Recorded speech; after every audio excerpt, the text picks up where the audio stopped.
seconds. Radiant's turn to ban. It is Dire's ban. It is Radiant's ban. First got here, I was super motivated, super happy. Plus 500. Do you like it when players are vocal? Because I know a lot of them, I guess it kind of comes down to whatever role you're playing, but if someone's being very vocal on the mic and like making plays, I love that. Because I will make a dumb play that someone is confident about way over making a smart play that everyone's like, ah, you can go for it, I guess. And so whenever someone's taking point, I'm a big fan of being micromanaged. Sure, so that's like, I think that's actually where we would have differing play styles and like prefer different captains. I actually prefer the idea of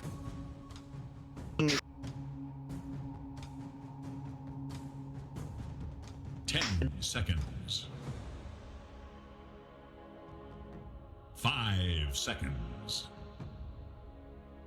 Radiant's turn to Clockwork!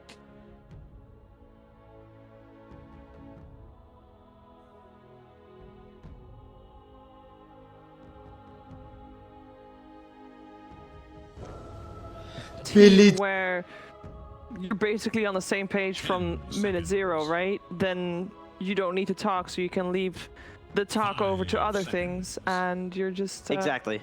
Yeah, you're basically, you're gonna be faster every time.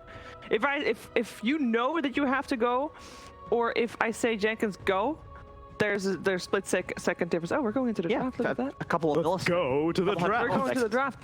But yeah, you're always going to be faster when you're playing with that instinct style. But yeah, I think so.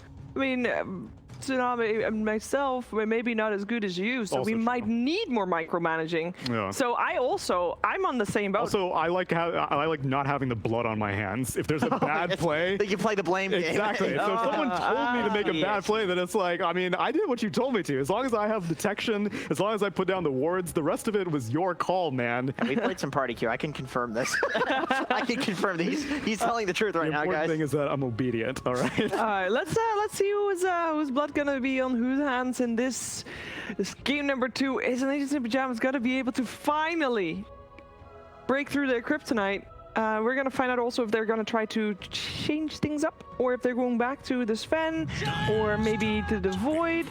They're starting off with the Clockwork right here, and they're gonna go up against an Oracle Tiny on the side of FlyToMoon. So there's already, like, if they would go for a Void, like, would you ever pick Void into an Oracle? Because you already have your save from the Chrono, right? The new Void is, I say the new Void, I mean, the way that people play Void, yeah, it's very different from you pick one save and you keep the guy alive, but no, they're going to go with the Nature's Prophet, which definitely doesn't care even remotely about an Oracle, because he just plays to push the map, plays to take fights that are 4v5, because he splits the map up first. Dire's turn to ban. I love this as an answer to like crazy team fight. It's just, you're never going to fight us 5 because I have Nature's Prophet. Yeah, I'm just curious if they'll be giving it to Saberlight, because again, I want to see him on more of a playmaking hero as opposed to the Viper, because I think that was their ultimate downfall. It's the weird thing, because I don't know if Saberlight plays too much Nature's Prophet. Right. I don't know if Charlie does either. I feel like Charlie is on these harder carries. No, yeah, I definitely hope it's not a Charlie Prophet. So, maybe a mid Prophet, pause 5 Prophet. That's something that people... That fell off, but I don't know why. I mean, the Treants got nerfed, but I didn't feel like it was significant enough. They give less gold now. Yeah. That's not bad. Well, we got a couple of cores already banned. One of them is Sven, so we'll see what Ninja Pajamas is going to be left with at the end. Batrider ban makes me think that it probably is a core Nature's Prophet. Just such a good counter to that hero. At any point, basically, Batrider has the tools to kill you in the game, and you can't really do much about it. You can't TP away because he'll just lasso you. He can find you in the trees no matter where the heck you go. And the BO3 build is so common that he's nearly as mobile on the map as you are. Yeah, exactly. Then again, you do have a Clockwork, so maybe you just don't want to. You want a hero that Clock can actually gank if you're playing pause 4 Clock, and Bat can just get out of the cogs. That is always a pretty annoying thing for Clockwork when you show up to a lane and it's like a Mirana. Oh, I'm gonna go mid. It's a Queen of Pain. Oh, I'm gonna go to the safe lane. It's a Batrider. It's like, you know, that's a horrible draft, but you gotta get what I'm saying. Heroes you just can't kill. Especially not if you let General play the Batrider. Yeah, seriously. Don't want to go up against that. He's a beast. I'm kind of glad that it's not going to be super team fight oriented, as we were kind of insinuating with something like a Faceless Void pick, because I think when it comes to 5-on-5 engagements, FlyToMoon look really coordinated, like scary coordinated, and it's not just against NIP, it's just in general, they seem very much on the same page, especially with Iceberg coming into more comfort with utility cores. So I think if it was just head-to-head, team fight v team fight, FlyToMoon just look better.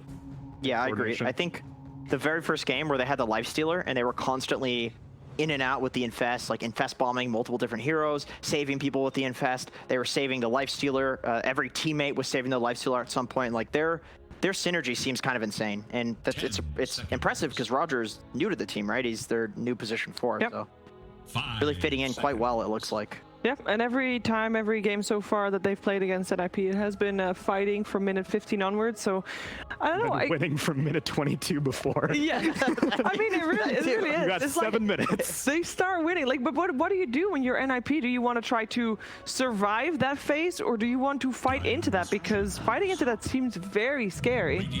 But surviving, they've tried that before as well, and it didn't really work either way. It looks like they're doubling down on surviving. All right, we'll see Terrorblade coming out there. And even just with a tiny, I'm already scared for this Terrorblade. There's just the magic burst potential without any save for NIP or any heals in the lane. Even tossbacks, like Terrorblade's a very slow hero in general. I don't know why they went for it here. Yeah, farm Tiny, if he has decent items, can make a TB look really bad. Honestly. Yeah, and Roger's more than capable of getting that kind of farm. Yeah, he has in the previous games. If it is a Roger, they could also just do, Iceberg Tiny. That's kind of his bread and butter. Yep. Sand King coming out. You like General and Sand King? We've seen a lot more +3 Sand Kings, or maybe position 4s that are really farmed, aka Taiga. Do we like the Sand King now? Because I remember like a week during these 4 weeks here together, there was one week where everybody hated on Sand King. Okay. That was some specific people. Okay. I don't think that was either of us. No, it wasn't. I actually like the Sand King. I was on the fence until Veil became immensely popular. Now I'm a big Sand King believer. I liked it before. I like the... Oh, a hipster. Sand King hipster right here. Before it was cool. Listen, I was spamming this here, okay? When it changed. I like the fact that you have a choice now. You have 2 builds. You can go for the max Burrow build and then go points in Caustic, and you can be this killer. You can be really active, or you can go for the max Sandstorm build, and you can defend lanes and make it impossible to push towers, which is exactly what NIP wants to do with these heroes. They want to push towers, so I think the Sandstorm build would be really good. And then it just completely decimates illusion heroes. It's magic damage versus these high armor agi guys. Like, you just crush the illusions with either build. The Terrorblade Enchantress lane, we saw that earlier today, didn't we? That crushed, actually. Yeah. This was the Terrorblade that actually won against the Arc Warden. But can NIP do it? That seemed like a game in a vacuum, though. That, like we had mentioned on the earlier panel, that Arc Warden didn't necessarily seem particularly seasoned on the hero, and so... A very nice way. You're so polite. Very diplomatic. Edge case scenario there, that the Terrorblade came out on top. The lane did look good, though. It's just against all this sustained magic damage. There's so much magic damage that this Terrorblade needs to be worried about. And then you have the counter of the Morphling, too, versus the Terrorblade. You just steal meta, and you're a better version of TV. That's the classic counter. And FlyToMoon has proven numerous times that they really understand how to play around and with this Morphling hero. So I am definitely concerned for NIP in that sense, but we have seen Terrorblades. This is the type of hero. If he has one item on you, it doesn't matter who the hell you are or how much you counter him, he's going to destroy you. But does it not seem a little bit like FlyToMoon is also gearing up towards a longer game? Or am I just being fooled by Morphling? V2 on Morphling always seems immensely flexible. Like we saw in that last game that he got completely obliterated in the laning phase and still became a force to be reckoned with like 15 minutes later. And so he's very good at reading the game on Morphling, knowing when to participate in fights, when it's going to be a farming contest between him and the enemy hard carry. So while I see where you're coming from, I think that FlyToMoon will kind of play it by ear, or specifically V2 will play it by ear, depending on how Iceberg in general are doing. 10 seconds. All right, last ban. They already removed the Grimstroke. They are expecting that Tiny and the Sand King to be cores, so they're looking into Roger's heroes. Or maybe even into always want to fly hero, depending on who's going to play that Oracle, of course. But anything in particular that you feel like FlyToMoon is lacking? I would love to see the puck, honestly. I feel like puck would Oh yeah. dumpster the Hell TB yeah. in the game, and you have this liquid combo that they're doing. Okay, they go for the Zeus. So More magic. hard counter the Terrorblade. And still some flex potential between Iceberg and I guess maybe 4-position Zeus, if that's viable still. I know his mana regen got nerfed significantly. That was a sick combo, actually. Yeah. Zeus Sand King. That was about literally. I'm gonna say it is literally the only lane that Zeus 4 was viable in because you deward the sentries. Exactly. And Sand King, Sand King doesn't lose lanes. Period. If You he can't see gets him. the sentry. If he gets the sentry. So Zeus Sand King. I think this is probably going to be General playing the Zeus just because I know he really loves the hero. Oh, but you do think it's going to be a side lane Zeus though, not as Iceberg Zeus. Because the thing is, they did ban out Storm, so they were leaving that option open also for a mid lane. Ooh, Visage last. This. We'll see. I'm super on the fence about where the Zeus is going to go, actually, Yeah. because I love the Zeus Sand King lane in this game. I think it'll give Sand King such a good game.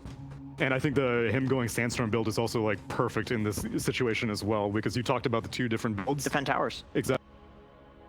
And so if you're able to keep this Prophet and this Terrorblade, and even the Visage now, who's also notorious tower pusher, and buy enough time for this Morphling to come online, then NIP have their work cut out for them. But I do like the Visage pick quite a bit, as we do see the odds definitely, unsurprisingly, favoring FlyToMoon. I mean, Yeah. 5-0. 5-0. I'm actually impressed that they're this close. These are odds. close. These are close. Is the draft close? Because you guys are both seeming to lean towards FlyToMoon.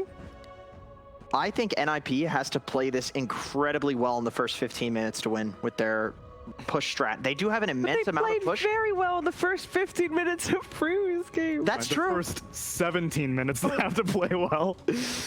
Yeah. Yeah, I mean, it does seem kind of tunnel vision-y, because normally whenever we see a Terrorblade, people are like, oh yeah, Zeus would be a great hero in this situation because of all the magic damage. And then you kind of go all in on that strategy if you do go for the Zeus as opposed to going to more mixed damage. So that would be the downfall of FlyToMoon, but I'm still leaning that way. All right, well, let's find out if Ninjas in Pajamas is finally able to transform into paper, which is a rock, paper, scissors reference, by the way. Let's head into the second game of the series with ODPixel and Lizard.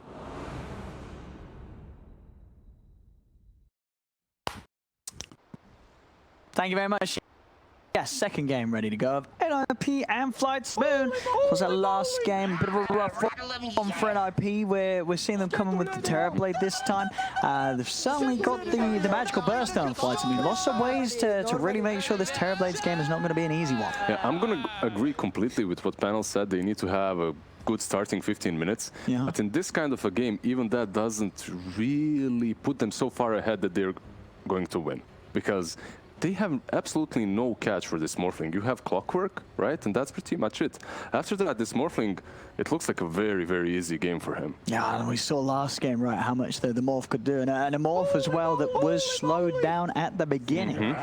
Very little CS in the first few minutes, and it just didn't matter. I mean, where do sort of the strengths lie elsewhere in NIP's lineup? But like, what are they going to be able to do that could necessarily counter what FlyToMoon's trying to bring to this game? So there are obviously some negatives to their draft, but obviously because of that, there are some positives as well. This Visage perhaps is a pretty good pick for them. Is it a good Visage game, would you It's say? a really good Visage game, especially if Iceberg is playing mid on Zeus. And he is. This is a lane Visage is going mid. This is a lane that you're fine with. You buy sticks, after that Hood, perhaps a pipe for your team. It's a pretty good Visage game. And you also have heroes that can play fast with you. You have Nature Prophet, you have Enchantress and Clock. You can definitely pressure towers early on, which is what every Visage player wants to do.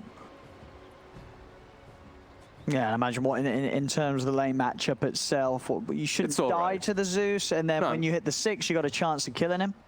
You definitely shouldn't die. Like, unless you get severely outplayed by the Zeus, you shouldn't die. You're both trading last hits there.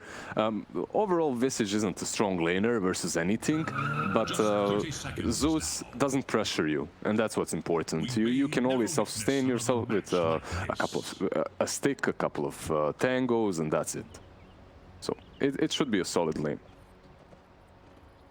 Now we'll see how things go. One thing that, I mean, how does sort of Visage do in a game where there's a Morph about? Because is Morph not one of the heroes that can kill the familiars very easily with his high damage, high attack speed? Not necessarily. It doesn't really matter for the familiars because of your armor, right? Because of your layers of armor.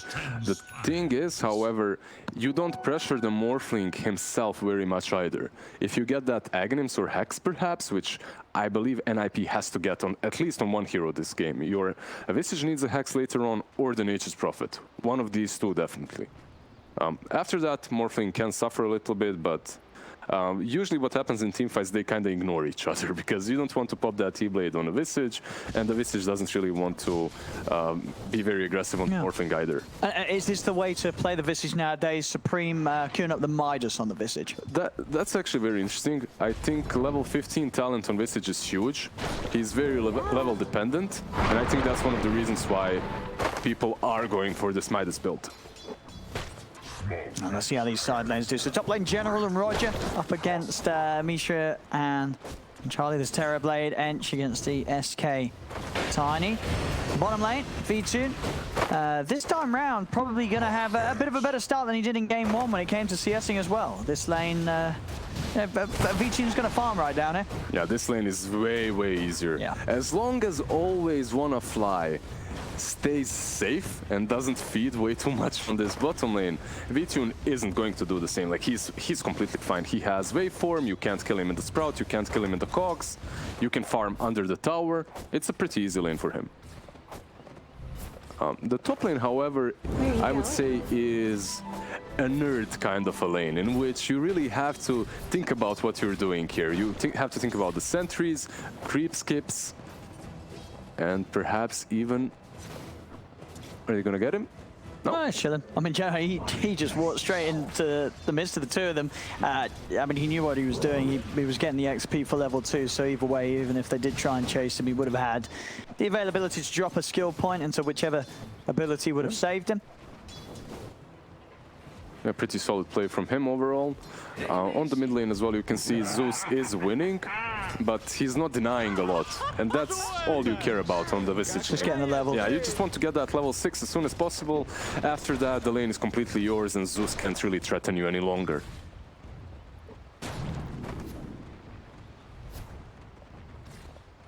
And as things progress on this top lane, I imagine this is a lane where Charlie is going to have to be careful, right? The Tiny and Sanking, once they have like this level 3, it's a lot of magical damage that's going to have to be dealt with. And already he's using an opportunity to toss back Misha into the Avalanche. He's got the Fairy Fire and the heals. Is it enough to keep him safe? A couple more hits to do it. They can't quite get it. Attendants do keep Misha alive.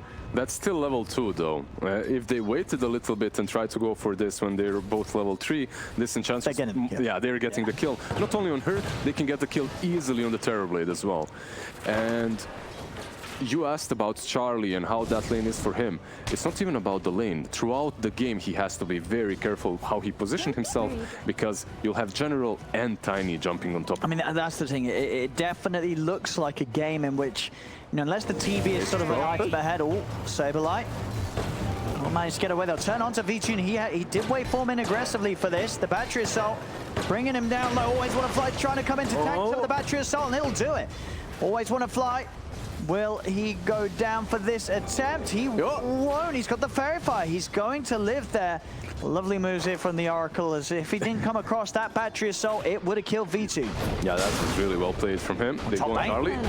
They're in on him. The heals from Misha helping out though. Attendance again, saving the two of them, but still you're definitely starting to feel the pressure that FlyToMoon can use on this top lane. Yeah, on top lane, FlyToMoon are pressuring on the bottom lane. Oh, error. Okay, didn't stop Iceberg from getting the bottle, the rune bottled, and you also gave him first blood. That Supreme ain't gonna be too happy. Oh, he's not happy at all. He might even die here. Iceberg. Oh, damn. Oh, yeah, Supreme is not happy right now.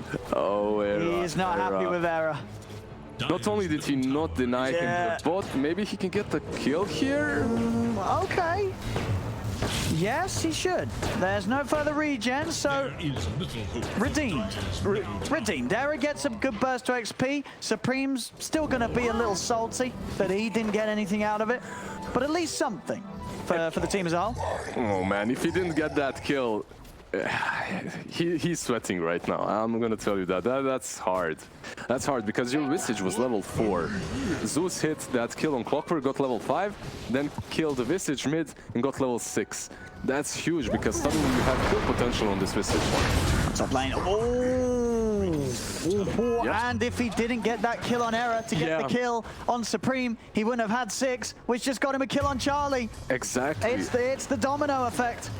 Zeus is such a snowball hero. If he gets these levels early enough, suddenly you'll see a Veil or whatever he wants to buy coming in a little bit earlier. This suddenly shifted the state of the game completely. Suddenly NIP, they're feeling the pressure across the map. Yeah. But you know what? Last game they won the lanes hard and then they lost, so maybe this is the play. I mean, it's still early days. It's still close, 3 for 2, less than 1k in it. But they've got to keep their cool after that sort of knock-on effect after that mid play. Iceberg again, able to get the rune Dyer should look to bottled their up. middle tower. Still holding the lead in that mid lane. Top lane, Charlie's still able to find farm. 25 last hits on the TB. He's only level 4, he doesn't really want to abandon the lane, but then again Roger is rotating so much that he's not pressured, and because of that, this top lane so far is going at least fine for the CS of TB. Denied. Actually, Supreme going for a really interesting build. He maxed out the Grave Chill, didn't really get a lot into the armor. Now this build... Okay, what does this sort of do for you? So this isn't really a weird build like half a year ago or a year ago, because it gives you the ability to kill with your birds. But right now, mostly what you're going for is either Soul Assumption or armor, because the burst damage from Soul Assumption, if anyone on your team has Veil, is incredible.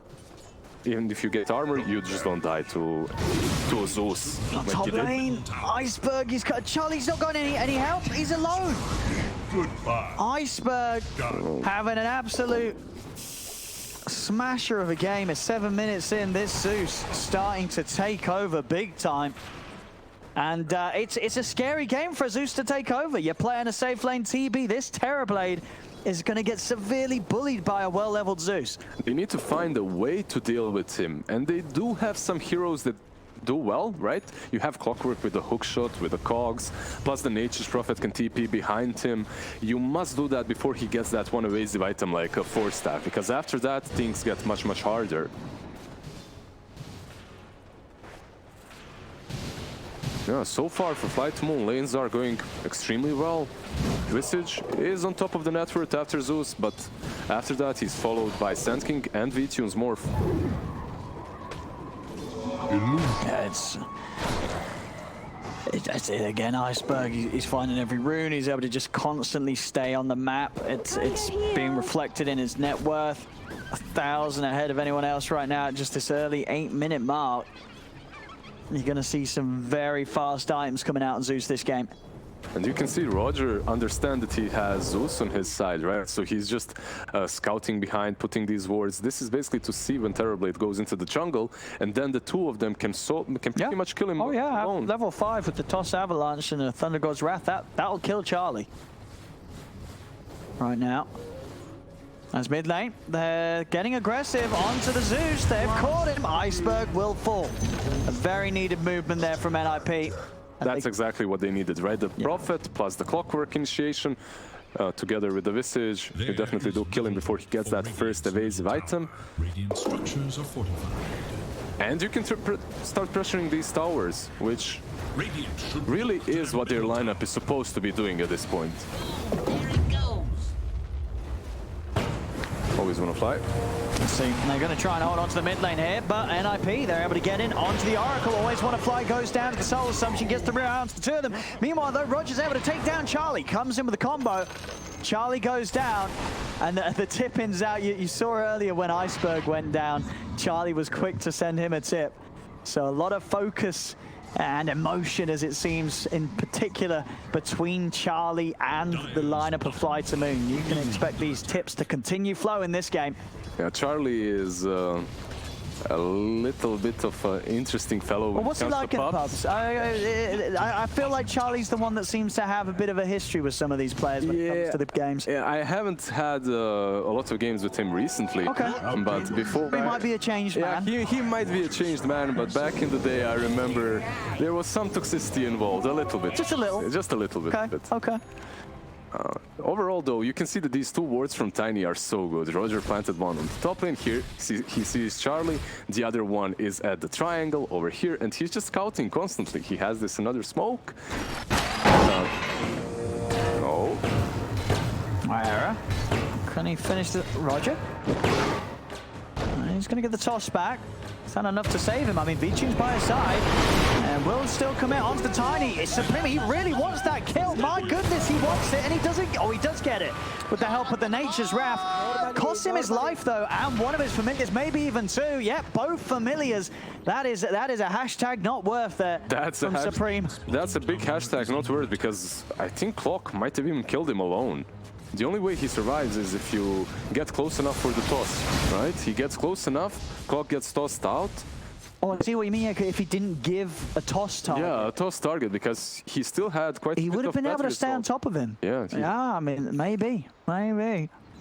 What we're seeing from Iceberg. Do you like this as well? I mean, this game, just a quick 4-star, suddenly impossible for... Yeah, no doubt. Very hard for them to make any players in on it. No The doubt. counter to the Cogs, counter to the Grave Chill, counter to the Sprout. Yep. It's all around just a fantastic 4-star. It's actually a fantastic item versus Visage as well. Yeah. Damn, easy kills. Iceberg, he just keeps reeling them in. Top lane, General and Roger. They'll find another. Man, this lineup of NIP, they can't stand alone on the map.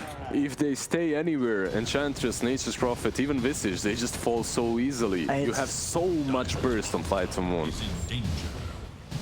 Yeah, NIP, they can't afford to keep slipping up like this. I mean, we've literally seen this story many times before. FlyToMoon versus NIP. FlyToMoon just cannot help destroying them every single time they've gone up against them in this tournament.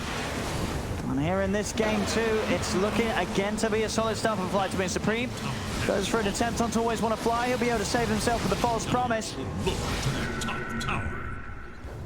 And Supreme is going to try and go for Iceberg. Won't be able to do so. He just had to stop him from all these aggressive movements, from all the thunder arcs and whatnot. So he turns a little bit, but he knows he does not have a chance of killing that Zeus. This lineup of NIP was supposed to be doing really well right now, and that's the problem. That's the biggest issue for them. Error. He's going in for this. He's got backup. Saberlight and Misha come in. It should be a dead Roger. He's trapped underneath the tower. They get the kill. Roger's punished, but space is there. FlyToMoon, they might not be able to finish the top tier 1 tower. It does end up getting denied, but they get the midpoint instead.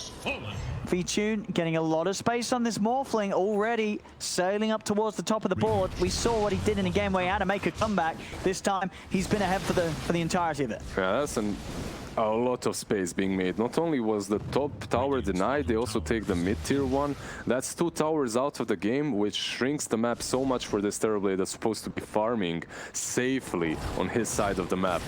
Suddenly you will have Sand King with, let's say, a dagger, same goes for Tiny.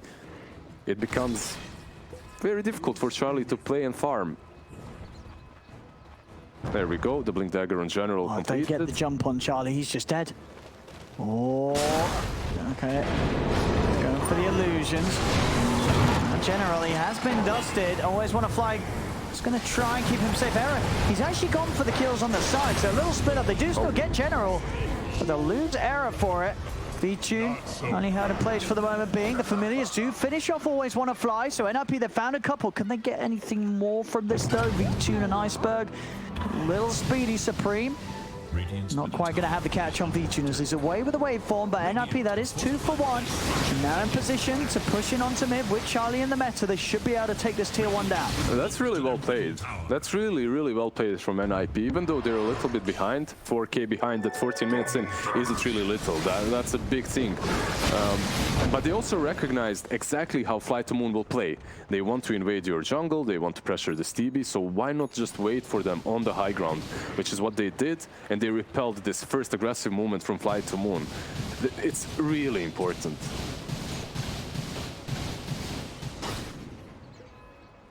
Yeah, they just need a bit more of that NIP here to swing this around. General. Just looking for that bounty room. Won't be able to get it. Error. He's able to pick it up in time. Iceberg's coming across with the follow-up burst, but Error's able to make it out.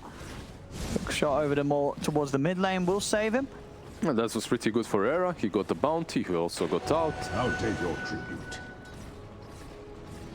Roger, however, Charlie. Oh, have they got the burst? Get the Sunder off this time round. No Thunder God's Wrath was available to back him up. And Roger might just die to this as the illusion is chasing him. And he's going to get popped. Terra hitting the shot with a rocket flare over towards the river as well. They've always want to fly. He's false promised himself, but they have the damage and the control with the Treant Micro to take down another. It's NIP starting to get some kills going their way now. Okay, so I have to say FlyToMoon, they're making some very basic mistakes. You're ahead. All your main initiator have daggers, your Tiny and your Sand King. That doesn't necessarily mean that you get to play alone afterwards, right? Like, if you continue playing alone, you're giving them an opportunity of coming back, which NIP is gladly taking. They kill off the Tiny. Iceberg. Radiant's bottom tower has fallen. Misha might be dead. Yeah, Roger. The combo. Not you. And these heroes will continue to burst anyone that comes out alone until BKB's glimmers are online. If you're an IP, you're fine with that. It's your position 5 that died. At the same time, you pressured the bottom lane. You opened up the map for Charlie. It's not the biggest thing if an Enchantress dies, as long as you're making them use spells and resources.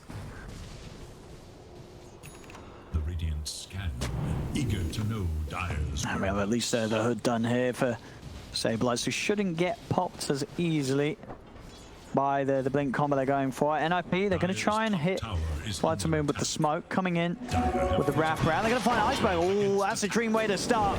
That's the catch they want to find here, pushing him back with the cogs into the familiar stuns. Really, really good play. Yeah. He had haste there, but he used force too soon. Era hooked him after the force staff, and then he had no way out. But man, NIP, they're playing really, really well when it comes to these rotations. They're doing everything on point. They're realizing where FlyToMoon wants to play, and they're punishing them with these smoke rotations. V-Tune. He's got the meta form, but can't really chase into this here. Saberlight's coming over. I mean, General and V-Tune still aggressively stepping up into the high ground. General, he even wants to go.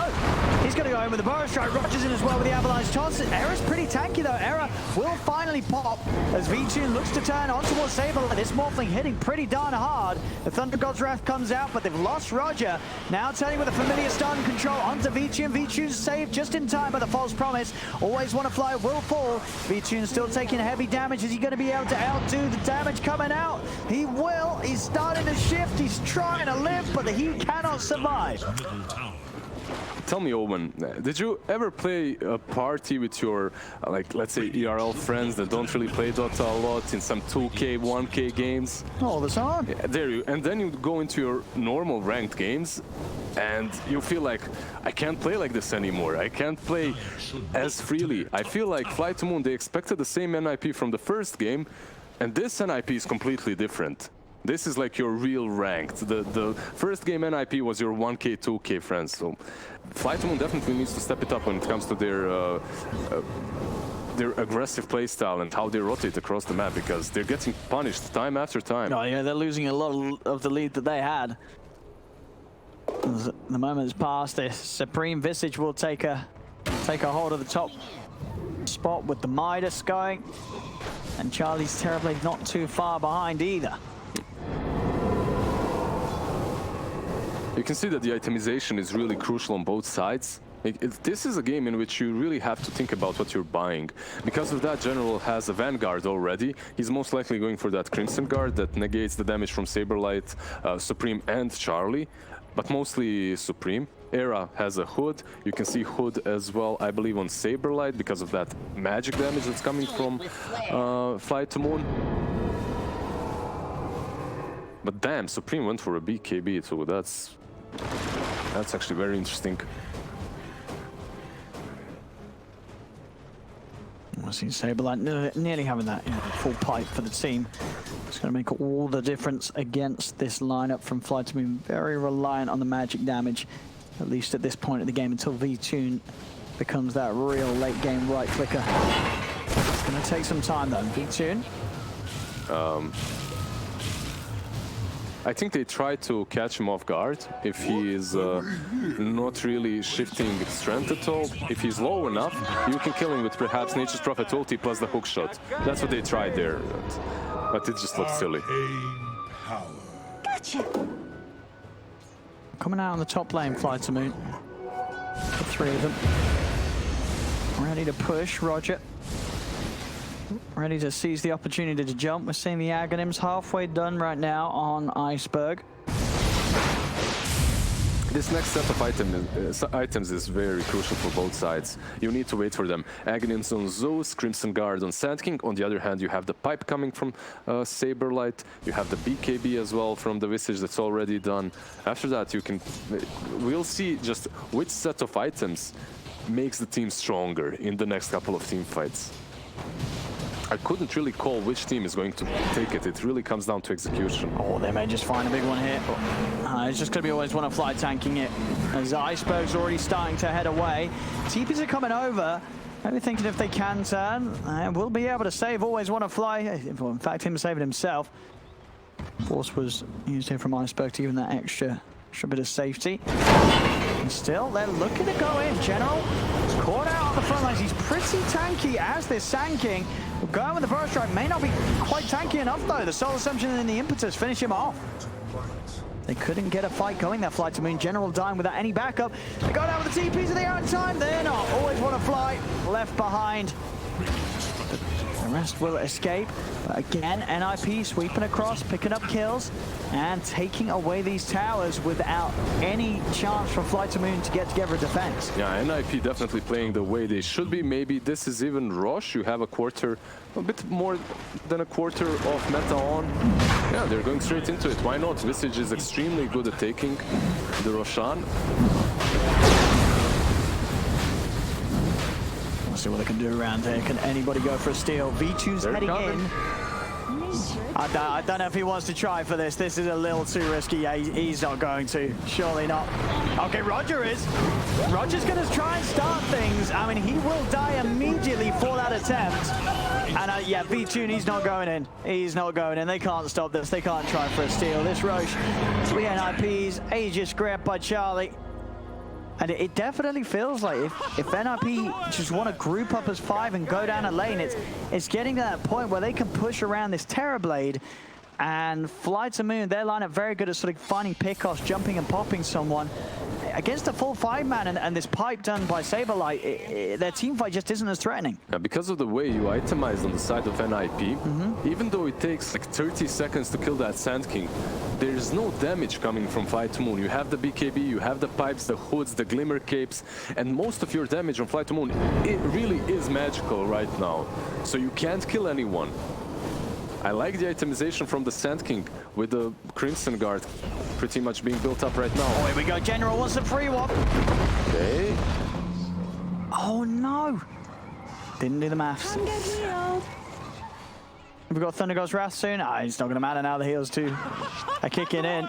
If it's a different game, if it's a game in which he has perhaps a Veil, that's a kill. Yeah, that's definitely a kill. But in a game in which he's forced to itemize so defensively, he can't even get the position 5 Enchantress down.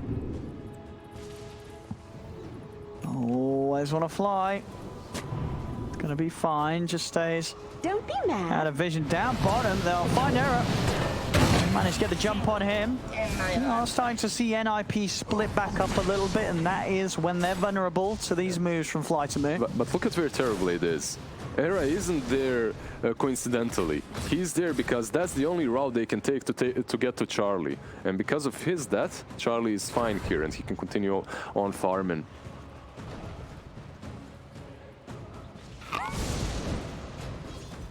Got the full Ags on Iceberg now, so again, significant burst. Ags done on Supreme as well. Yeah, that Aghanim on Supreme is really big because the amount of control that you get from 3 birds, actually 6 if you have your ulti up, is huge. And if a Morphling doesn't have a BKB, 1 Visage is enough to control him for a very significant time. Yeah, especially against these heroes like Roger in general.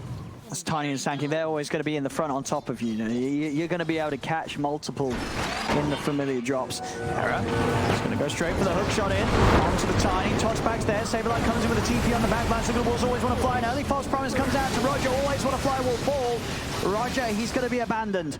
They're going to leave him. They're just going to let NIP take this one as well as Roger. He's going to have blink in 8 seconds. That's not going to be anywhere near soon enough. Sprouts out. NIP continuing to pick up kills as they wish. NIP just hit this timing and you can't fight if you're FlyToMoon. Even that fight over there looked pretty good. You had Oracle in position to save Tiny. You had your Nimbus in a really good spot. But it just doesn't matter. You don't have the damage to take them down.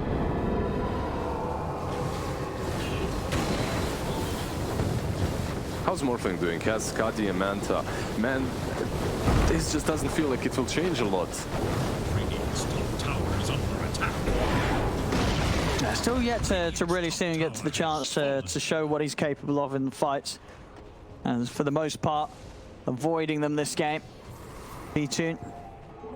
As DD is sitting for NIP, so should be able to head back, grab this on Charlie. That will come to an end though, so it's to be a farming DD, maybe just working on their next big items before they start to push again, NIP. I mean, with the farm that Charlie and Supreme have, maybe not really feeling too much pressure themselves. There is a Zeus mid on the other side, maybe not too worried about Iceberg as things get later on.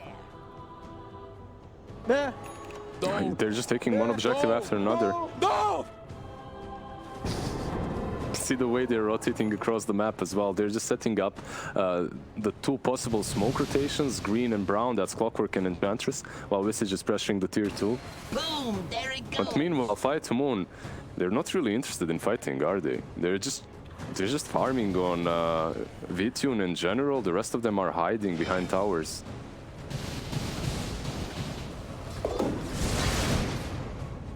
And we see what Iceberg next up. Let's go for the Octarine. He's got what he needs. Yeah, it's like you're going to have the high ground, you're going to have the D push, right? You're going to have the defense. It's not that big of a defense versus Visage. Zeus, that is, because of the birds. They do the heavy lifting. Oh, quick one hit. Era jumps out. They're going to use the Thunder God's Wrath, maybe see if there's the chance to jump in and catch anyone else. Just give them the vision on Supreme, but Supreme, he's out. Pots the BKB, TP's away immediately after he gets scouted by that Zeus ult. Yeah, that was a really good smoke as well, something that we came to expect from these teams because Aegis was running out. And Aegis is out right now. They are 4. Why not smoke again? For enemies. There we have it. Deep smoke from FlyToMoon on the attempt to catch more here. Do they want to go deep past the tier 2s? This is pretty deep. It's so dangerous. It might catch FlyToMoon off to guard. They're going to start poking at Charlie.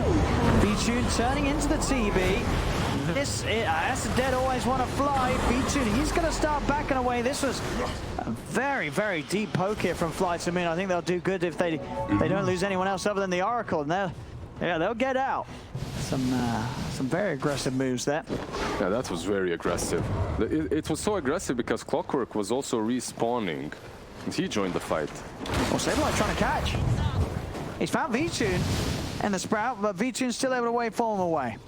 So V-Tune will make it out of there. NIP have, with that move though, reached the tier 2 again in the mid lane. Is that the Hex I saw on Visage? Does Supreme have a Hex completed or not yet? Only 3,000 gold. Okay, so he's getting there slowly, but Eventually he will get it, and Morphling will not have a free game like now.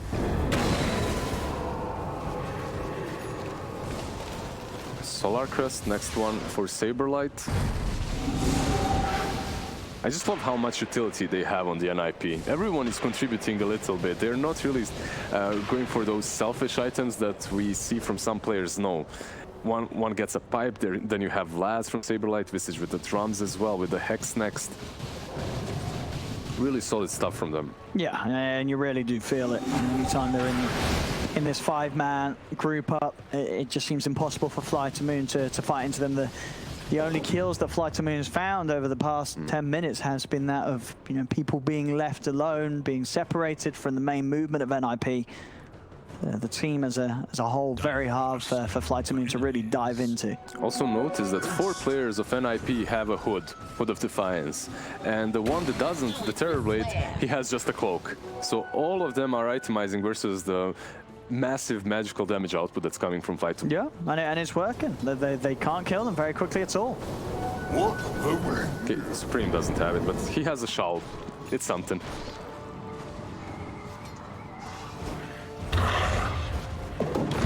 So top lane, not much you can do against the Sand King.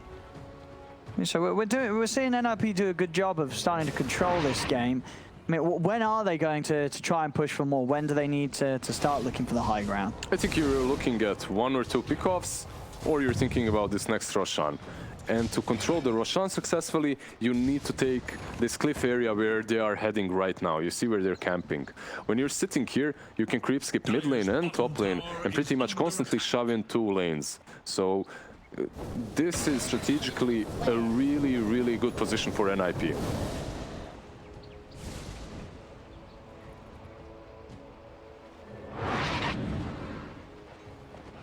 Now, BKB done now for the morph, so we'll see V-Tune have a better shot in the team fights. For the most part, he's just having to be very careful away forming a waste.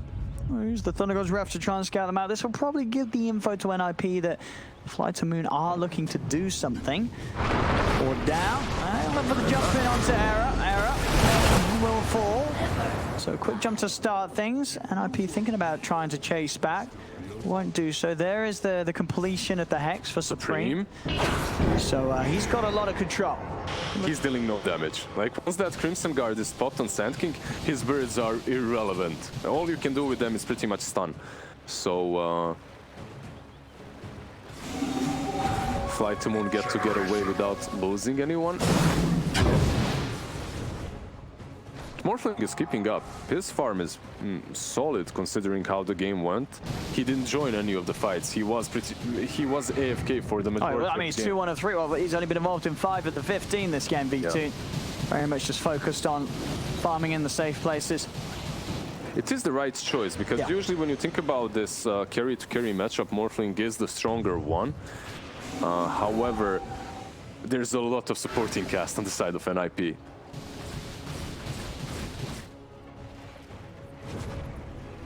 NIP out with the smoke, ready to try and make a catch with this Hex.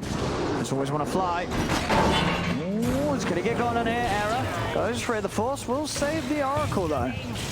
That will put an end to that smoke move from NIP. Not able to get anyone by surprise. Saberlight TPing over, but not quite in range to start anything else off. That was a very nice Nimbus play from Iceberg as well, separating the aggression. So it was only Clockwork on the high ground. The rest of them had to deal with Nimbus first, and only then they could follow up. The Hex out. Supreme also committing the BKB to try and finish off Roger, but Roger's forced over the cliff. He's fine. General will get turned towards Cayman in the midst of it all, but they have the dust out. Roger falls. But for a minute, V-Tune as well, having to back up and trying to see if they can catch anything more here. NIP as they chase across. Did pop the meta for this one. At the least, maybe able to have a shot at trying to push high ground with his meta onto the side. A safety toss back from Roger. Keeps always want to fly it out of harm's way. One of the difficulties that you find, yeah, this Terrorblade hits hard. He has that crit completed as well. Yeah, also the full BKB as well now for Charlie, so very little for him to be concerned of in the fights when that BKB is up. So they're going straight into the pit, but this meta is about to run out. Yeah, FlyToMoon is heading over. There's going to be the buyback. They're going to make sure that they contest NIP here, as NIP are going to stay in the pit. They're really trying to finish it. Can they do so in time? Error comes out, and that's going to create a distraction. They can't get to the pit in time. NIP will have the space required to get the Roshan Aegis onto Charlie. So being able to find the kill onto Roger, seeing if they can chase for more. They get the stun out. Onto always want to fly. General jumps back in. They turn on the Saberlight. Vichu, he's able to find one. Looks over towards Misha. Misha trying to get back towards the safety of the rest of the team. Turns into the TP there. Vichu using the reflection to try and slow them down, but Charlie pushes on, takes down always want to fly. That's a buyback from General. They lose 2. That's Aegis, and she's picked up by NIP. At least they take Saberlight out of the equation, but man, if you're NIP, you're happy with how the things are going. Yeah, this is looking pretty solid now for NIP. You just got rushed without meta. Yeah. You didn't even use any big spells there. You didn't even use BKB. Like afterwards, you did in fight, but you're extremely satisfied with your NIP. Yeah, you're definitely getting in the position where you've got all the tools to push. Maybe being down Saberlight for a minute will again at least cause them to wait until he's back in. I guess no need to really try and push it whilst you haven't got the Prophet alive. It was a really nice defense of the rush pit as well, right? Era went outside. Yeah, great hook shot from Era. Just it stopped any steal, any counterplay. They just couldn't get near the pit because of Era heading straight up like that. Hex also on the tiny. Roger is your main target that you're worried of, and he was smart about it. He used the spider legs. He tried to get over the cliff and then blink in, but instantly hexed by Supreme. He's sick of his shenanigans and trying to steal that rush. So I'm impressed by the way NIP is playing the second game, because we have seen many series between these two teams, and so far this looks like the best performance NIP have had. No, they've definitely got something good going here. I mean, the last pick has definitely been played to full potential. I mean, Supreme on the Visage came through last in the draft, 11-2-8. He's had a very, very good game. Despite having that rough start. The start was... It was a rough mid matchup in the sense that things fell apart because of those early movements that really gave the boost to Iceberg. One thing is, though, this, like the panel mentioned, like we mentioned during the early stages of the game, is a really good Visage game. You don't have any hero that really deals with him easily. And I love this. He's actually going for Refresher. This is something that I haven't seen since Virtus Pro Lille days. If you remember when he played position 4 on Virtus Pro, he used to go for Blink Refresher on Visage. He would blink on top of you, summon the birds, stun you with them, use all his spells, then refresh, summon more birds. You would be stunned for like 10 seconds just off of that. It's an unconventional build, but I like it. Yeah, definitely. A high skill cap build as well, and you got to have the execution down to see if you're trying to go for that max duration lockdown between the birds. Yeah, you can mess it up definitely, but he has 2 hexes as well to work with, right? He has... Sure, so if it's ever like, oh, there's a bit of a window where you're getting away before the stun's dropping, bam, you got a hex to cover yourself, yeah.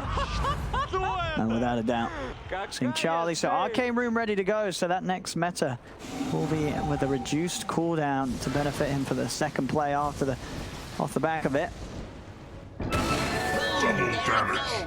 I'm gonna go for the smoke here, FlyToMoon. And the double damage.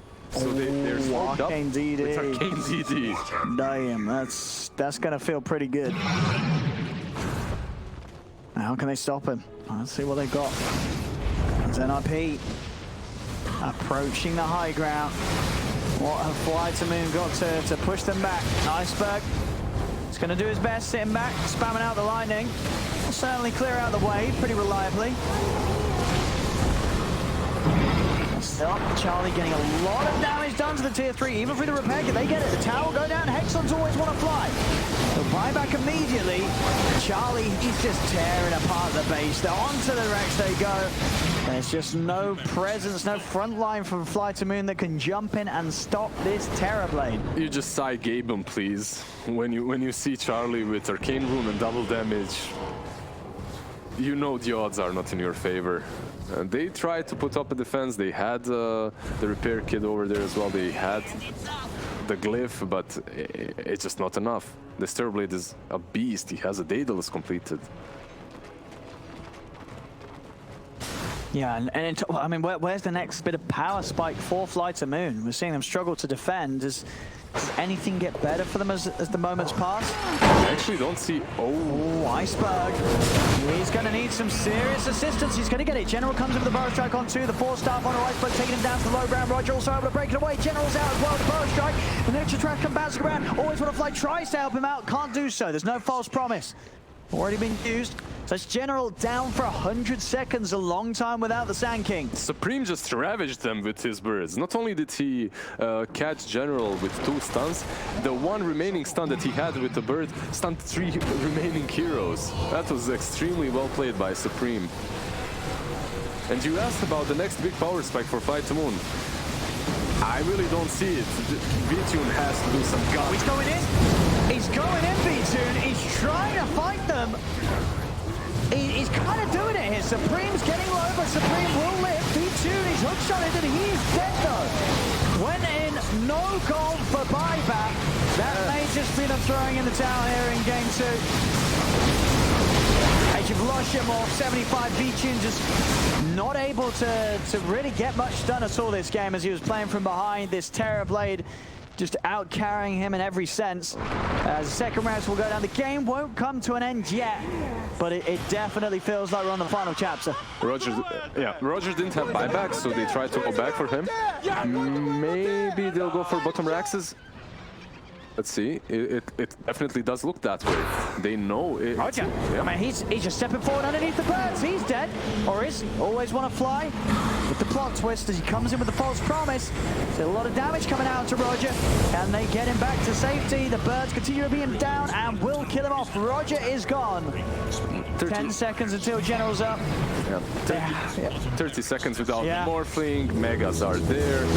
It's only now a question of NIP. Do they want to finish it or wait for the meta? It looks like they want to finish it. We'll see. It's going to be the last attempt of a FlyToMoon in game 2.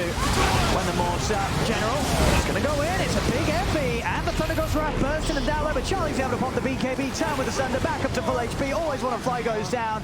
GG well played is called, and NIP will be able to punch back here very nicely in games 2 after falling flat on their faces in game 1, coming back in and showing that they're not to be shaken up, and they can still do it here today as they'll take this game 2 against FlyToMoon. Yeah, I'm very satisfied with the boys. I think they outplayed themselves. This is better than anything I have seen from NIP in this tournament. Looked really solid. Okay,